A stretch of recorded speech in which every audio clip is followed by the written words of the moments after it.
Olá pessoal, Paz do Senhor, sejam muito bem-vindos a mais uma aula do nosso discipulado, que tem como objetivo na aula de hoje e tem o seguinte título: sobre o pecado. Vamos trazer as definições do que seria o pecado e quais as consequências do pecado, certo? Porque todo mundo diz, isso é pecado. Porque você fez isso, vai ter determinada consequência. Então, nós vamos trazer o conceito de pecado, para que você possa compreender o que é pecado e quais são as consequências, certo? Então, vamos lá. O pecado em si é uma transgressão da lei de Deus, certo? E aonde reside essa lei de Deus? Na sua palavra. Então, o que é o pecado? É uma transgressão à lei de Deus, ou seja, uma transgressão à palavra de Deus, certo? Como nós podemos observar, porque o pecado é a transgressão da lei. Irmão Rodolfo, mas eu passei no sinal em alta velocidade. A Bíblia não diz isso sobre passar no sinal em alta velocidade. Então, ao passar um sinal em alta velocidade, eu não estaria transgredindo a lei, parece? Entretanto, nós, como evangélicos, nós também nos submetemos às leis humanas como forma de obediência. Nós só não vamos submeter às leis humanas se as leis humanas infringirem a lei de Deus. Aí, bora lá. Se eu passo num sinal em alta velocidade e desobedeço essa lei humana, entre aspas, eu não estaria desobedecendo a Deus, porque não tem limite de velocidade na lei de Deus. Entretanto, quando foi colocado um limite de velocidade, qual era o objetivo? Preservar a vida das pessoas que moram ali. Por quê? Quando eu passo ali em alta velocidade, eu coloco uma outra pessoa em risco, ou seja, eu coloco a vida do outro em risco. Certo? E se eu coloco a vida do outro em risco, eu estou infringindo também a lei de Deus, certo? Então, muito cuidado, porque a lei de Deus ela é superior às leis humanas, mas muitas vezes a lei que são criadas por homem, elas se submetem completamente à palavra de Deus, porque o objetivo de limitar a velocidade ali era preservar o outro e preservar também você, certo? Ou seja, o pecado é a quebra do relacionamento do ser humano com Deus, certo?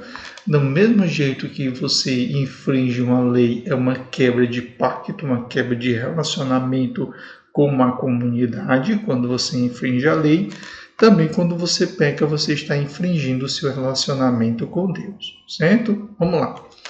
Há diversos conceitos bíblicos, tanto para designar o pecado, tais como rebelião e desobediência, certo?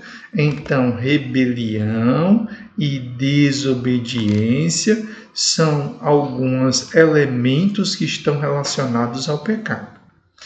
Como suas consequências, quais sejam incapacidade espiritual, falta de conformidade com a vontade de Deus em estado, disposição ou conduta e corrupção inata dos seres humanos, certo? Incapacidade espiritual, falta de conformidade com a vontade de Deus, certo? Disposição ou conduta corrupta e inata, natural, inerente dos seres humanos, certo? Porque ele diz assim, não há um homem justo sobre a face da terra que faça o bem e nunca peque. Certo?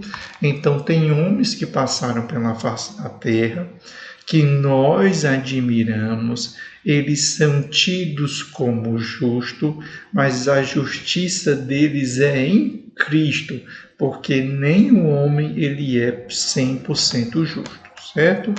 Porque, como está escrito, todos pecaram e estão destituídos da glória de Deus, ou seja, destituídos, né? Todos, não há um homem qualquer, né? Exceção de Cristo que pisou sobre a terra e não pecou. Atanásio, um dos pais da igreja, dizia que o pecado é a introdução dentro da criação de um elemento desintegrador que conduz à destruição e que somente pode ser expelido por meio de uma nova criação. Ou seja, o pecado em si é a introdução dentro da criação de um elemento desintegrador, né? Este homem criado por Deus, ele era perfeito. A partir do momento em que ele experimenta da árvore do conhecimento do bem e do mal, os seus olhos se abrem, né? Os olhos físicos, mas o elemento abstrato, né? Que é a alma, ela se abriu ali para o conhecimento do bem e do mal, e a partir daquele momento ele foi revestido por algo desintegrador, ou seja, algo que vai o destruindo e o corroendo. Da mesma forma que o ser humano, a partir do momento em que ele é gerado, é submetido a um elemento que vai corroendo ele à medida que ele vai vivendo, que é o próprio tempo, né? O tempo ele vai apagando a história desse indivíduo, que não era para acontecer se não fosse o elemento desintegrador que é o pecado, né? Porque o salário do pecado é a morte, né? Daí a necessidade do novo nascimento. A universalidade do pecado é confirmada em toda a Bíblia e comprovada pela própria experiência humana, certo? Então, em toda a Bíblia fala sobre pecado e o ser humano, o tema pecado e as consequências do pecado não é algo distante. Basta você se olhar e perceber que esse elemento desintegrador ele vai te corroendo, né? Por isso que a Bíblia diz que nós somos como fumaça, nós somos como a erva do campo, né? Nós surgimos neste mundo, mas rapidamente nós passamos, certo?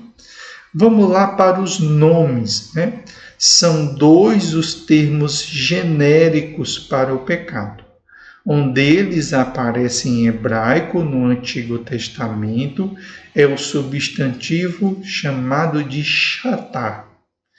O pecado jaz à porta, cuja ideia básica é errar o alvo, do qual deriva o verbo todos atiraram com uma funda, uma pedra, um cabelo e não erravam, certo?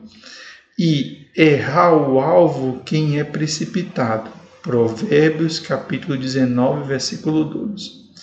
O segundo termo, né, o primeiro termo é errar o alvo, o segundo termo é o seu correspondente grego chamado de armatia, que embora seja uma conotação moral no grego clássico secular, aparece com tal sentido na Septuaginta e no Novo Testamento, quando diz: todo pecado e blasfêmia se perdoará aos homens.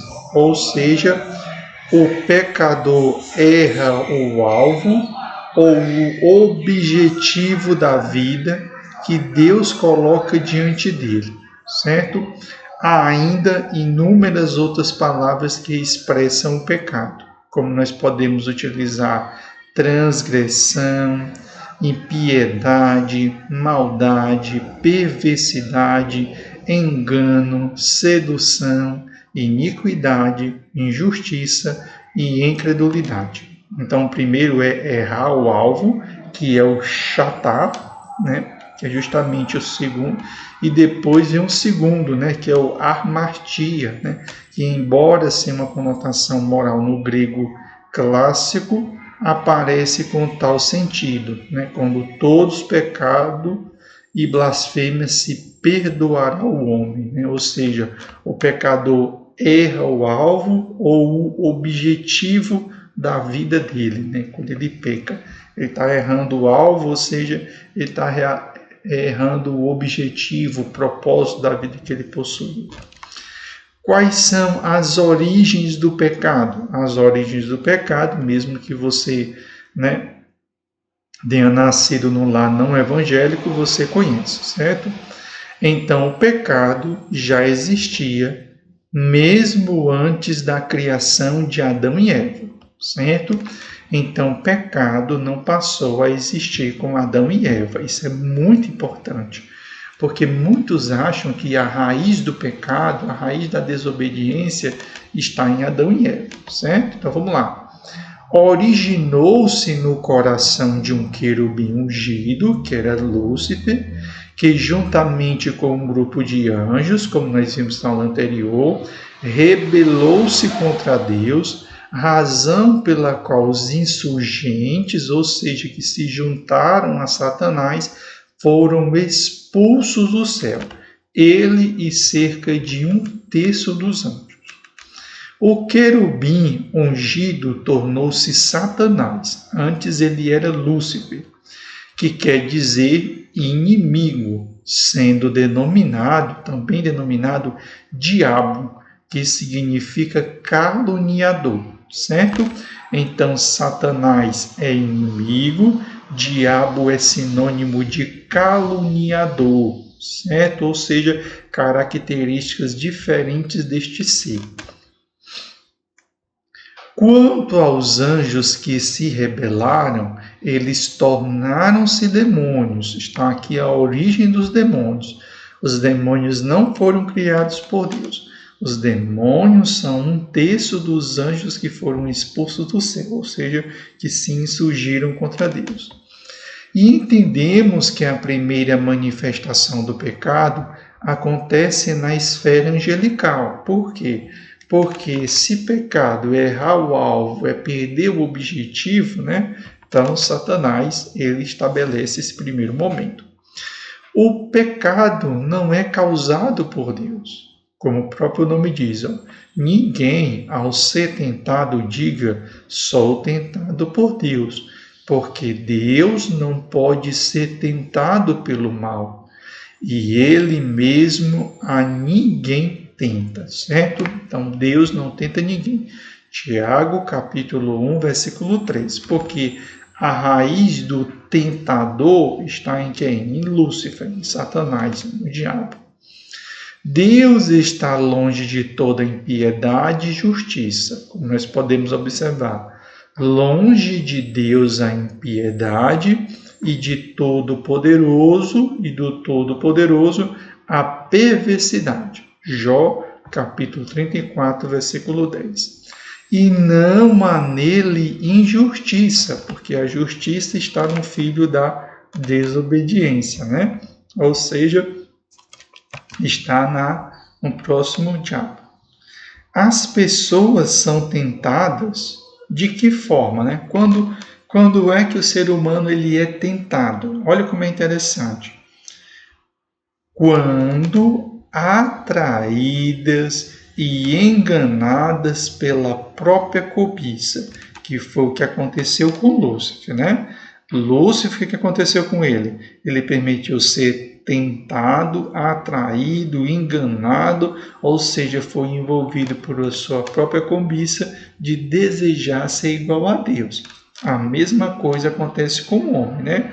Ele é atraído, ele é enganado pela sua própria cobiça. Quando a cobiça ela é concebida, ou seja, ela sai do abstrato, que é na mente, né, na cobiça, e ela vai para o mundo real, como diz o próprio texto, ela dá luz ao pecado, certo? Então a tentação, ela está lá no universo da cobiça, mas ela não se realizou, ela não se materializou. Quando ela se materializa, né, ou seja, ela dá luz, nós estamos diante do pecado. Eva foi seduzida e foi enganada pela cobiça. A tentação envolve indução externa e mais os desejos da carne pelas coisas proibidas por Deus, certo? Então, o que é proibido por Deus é o alimento da cobiça. Olha que coisa interessante, né? O prato de comida da cobiça é aquilo, né, que é proibido por Deus. A queda no Éden. A queda do homem é uma expressão teológica para designar o momento em que o pecado entrou no mundo por meio do primeiro casal, Adão e Eva.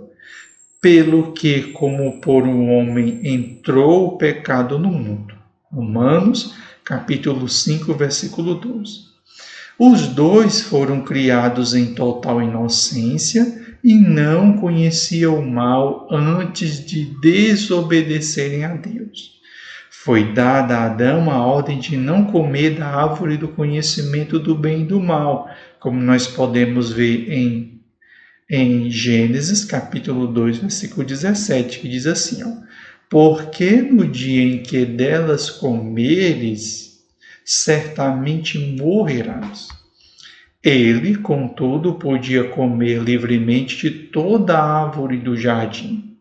O casal desobedeceu a Deus, pois a serpente, identificada em Apocalipse como Diabo e Satanás, entrou em cena e enganou a Eva.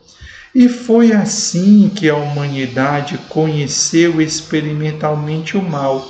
Então disse o Senhor: eis que o homem é como um de nós, imagem e semelhança, sabendo bem agora e sabendo mal. Ora, pois, para que não estenda a sua mão e tome também da árvore da vida e coma e viva eternamente, certo? Então ele vai ser expulso do jardim, certo?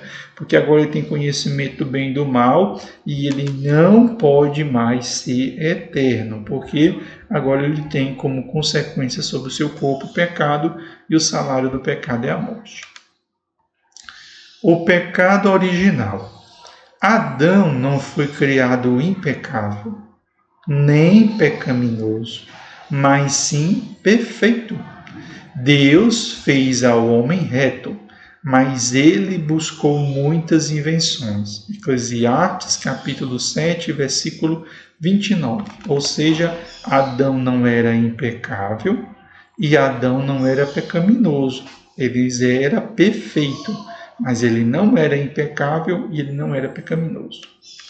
Deus dotou Adão do livre-arbítrio, com o qual ele era capaz tanto de desobedecer quanto de obedecer ao Criador, certo?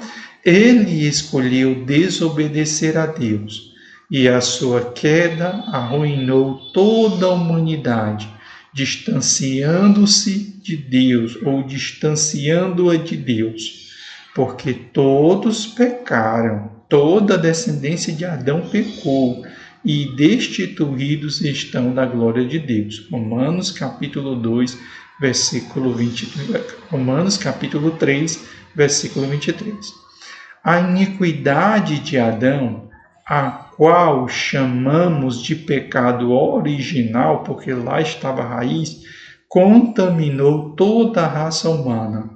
Em consequência disso, a humanidade tornou-se universal e totalmente degenerada, ou seja, não há um perfeito sequer, pois todos os seus descendentes já nascem em pecado e todos nascemos em transgressão, certo?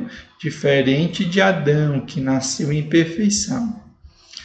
Deus, entretanto, prometeu o Redentor ainda no jardim do Éden, quando anunciou a vinda da semente da mulher para esmagar a cabeça da serpente. Apesar de corrompida pelo pecado, a natureza humana pode ser eficazmente regenerada por Cristo, como diz o texto de 2 Coríntios, capítulo 5, versículo 17, que diz assim: ó, se alguém está em Cristo, nova criatura é. Ou seja, se alguém está em Cristo, foi retirado da descendência adâmica e foi colocada na descendência de Cristo, assim como Cristo é uma nova criatura, esse indivíduo também é. As coisas velhas já passaram, ou seja, a natureza de Adão passou, e eis que tudo se fez novo. E diz também, para finalizarmos o parágrafo, porque somos feitura sua, criados em Cristo Jesus para as boas obras, as quais Deus preparou para que andássemos nela. Efésios capítulo 2, versículo 10. O nosso corpo pode ser o templo do Espírito Santo, certo? Então, nesse primeiro momento da aula, nós trouxemos das definições do que seria pecado, certo? Nós vamos passar para um segundo momento, que embora todos já conheçam, são as consequências do pecado, certo? Então, vamos lá. O relato bíblico revela que o senso de culpa foi instantâneo.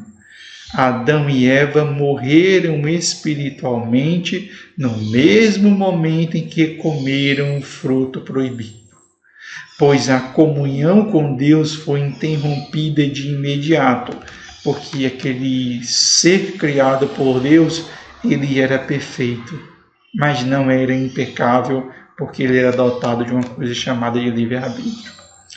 Uma morte significava separação, e o pecado separou os seres humanos de Deus. Quando diz Isaías, capítulo 59, versículo 2, diz assim: mas as vossas iniquidades fazem divisão entre vós e o vosso Deus, e os vossos pecados encobrem o seu rosto de vós, para que vos não ouça.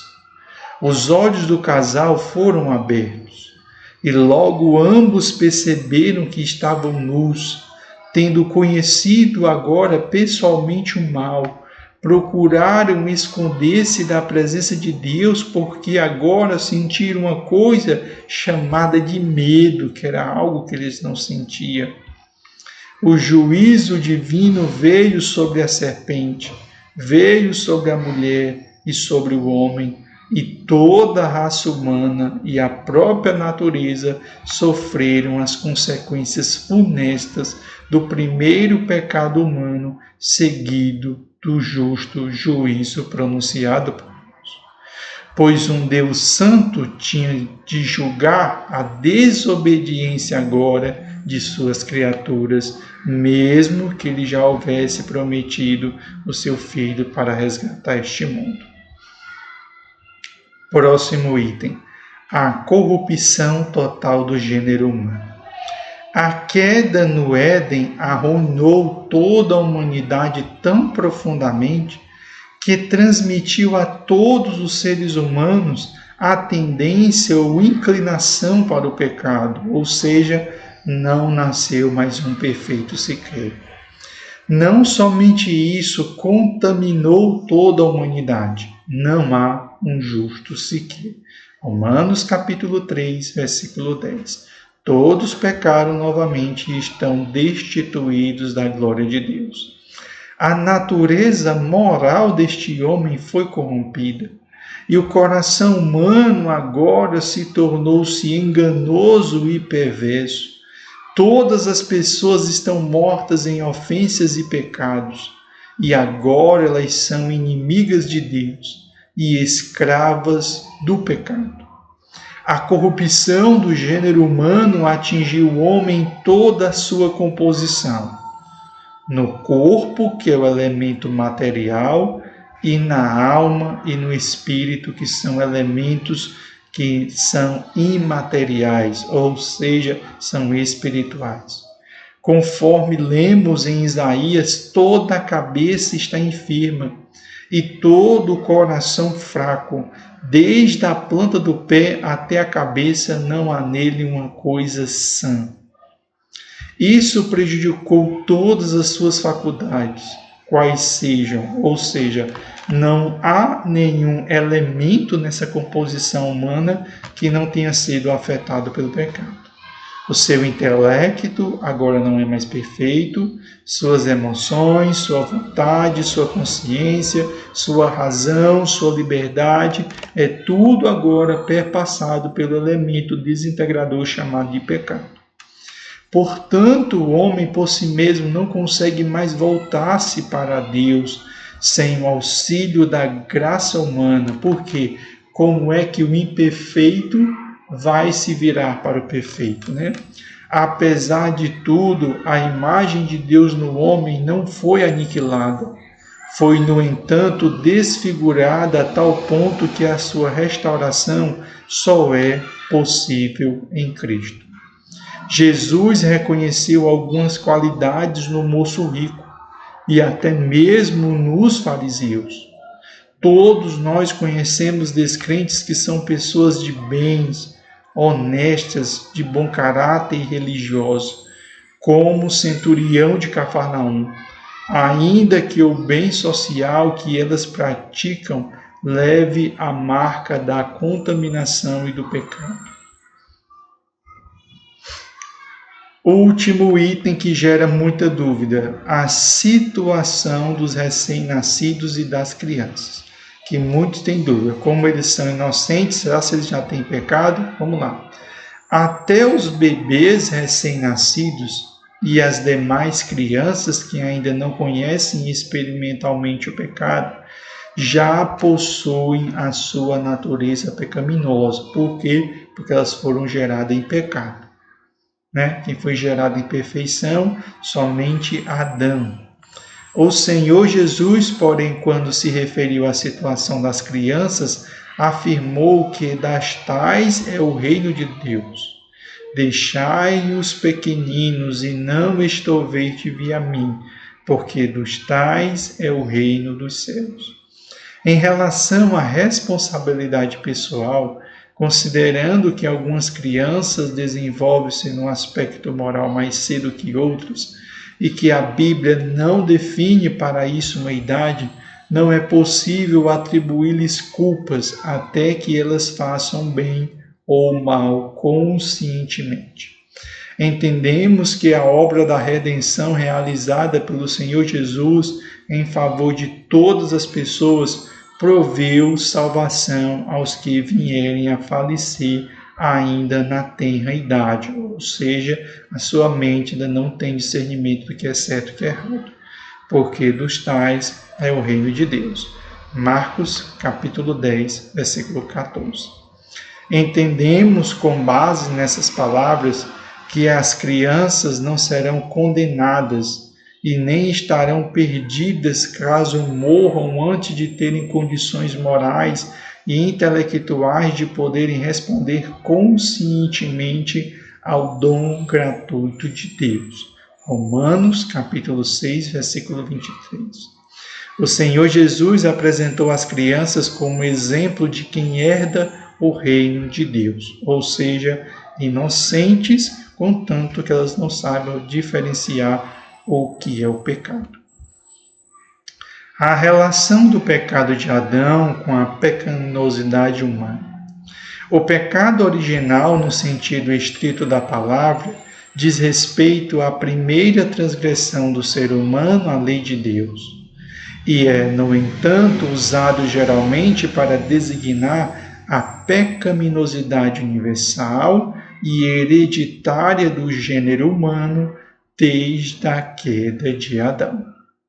Certo? O pecado de Adão afetou toda a raça humana, pelo que, como por um homem entrou o pecado no mundo, e pelo pecado a morte, assim também a morte passou a todos os homens, por isso que todos pecaram. O ensino paulino fundamenta-se nas escrituras do Antigo Testamento, que descreve a corrupção geral da humanidade. O apóstolo Paulo, por revelação divina, desenvolveu esse pensamento, tornando tal doutrina mais clara.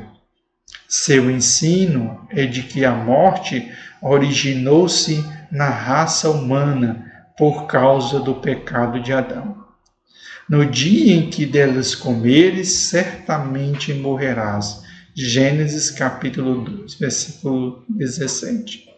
Até que tornes a terra, porque delas foste tomado, porquanto és pó, e em pó te tornarás, ou seja, voltarás ao pó de onde fores gerado. Isso esclarece a razão pela qual o salário do pecado é a morte. Romanos capítulo 6, versículo 23. Como a morte é universal, aí está a evidência incontestável da universalidade do pecado. E assim temos a triste realidade. Todos pecaram e destituídos estão da glória de Deus. Romanos capítulo 3, versículo 23.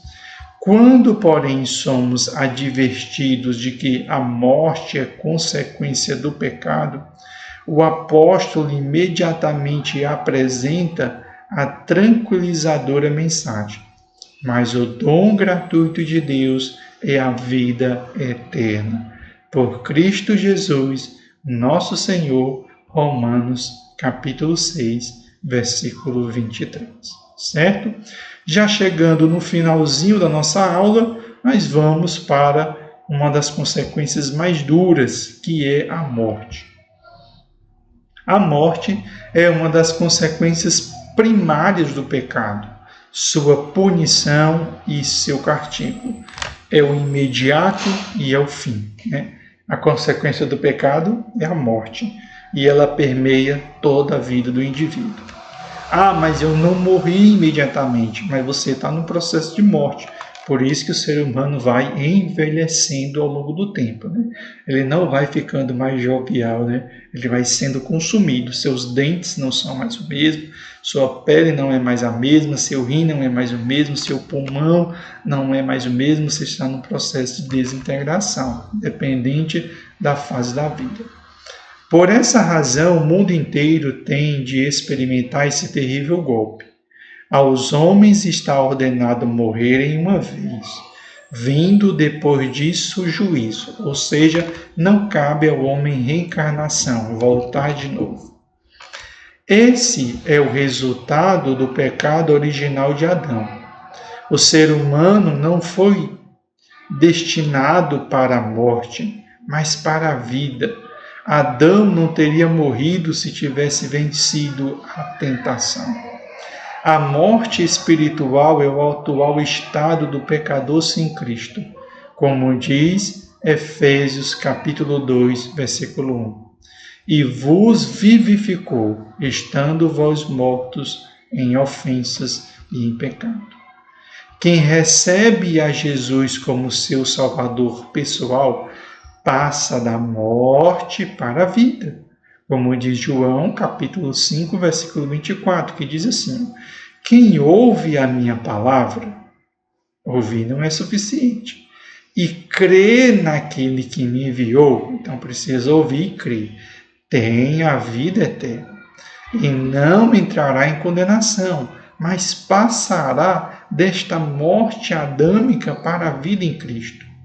A morte eterna é uma extensão da morte espiritual para os que rejeitarem a vida eterna em Jesus. Ela é chamada de segunda morte. A morte foi vencida no Calvário por Cristo, que trouxe a vida aos que recebem a abundância da graça e do dom da justiça, reinarão em vida por um só, Jesus Cristo. Romanos capítulo 5, versículo 17. Para finalizar, assim como a morte e o pecado passaram a todos os seres humanos por causa do pecado de um só, que era Adão, a salvação e a vida eterna, da mesma maneira, são concedidas a todo aquele que nele crê, pela justiça de um só homem, o Senhor Jesus Cristo. Porque assim como a morte veio por um homem, também a ressurreição dos mortos veio por um homem. Porque assim como todos morreram em Adão, assim também todos serão vivificados em Cristo. 1 Coríntios, capítulo 15, versículos 21 e 22. Certo? Então, espero que vocês tenham gostado dessa aula. Na aula de hoje, nós estudamos sobre o pecado, a definição do pecado e as suas consequências. E na aula que vem, nós vamos falar sobre salvação. Que Deus abençoe poderosamente a sua vida, guarde você, derrama bênçãos sem medidas e até o nosso próximo encontro.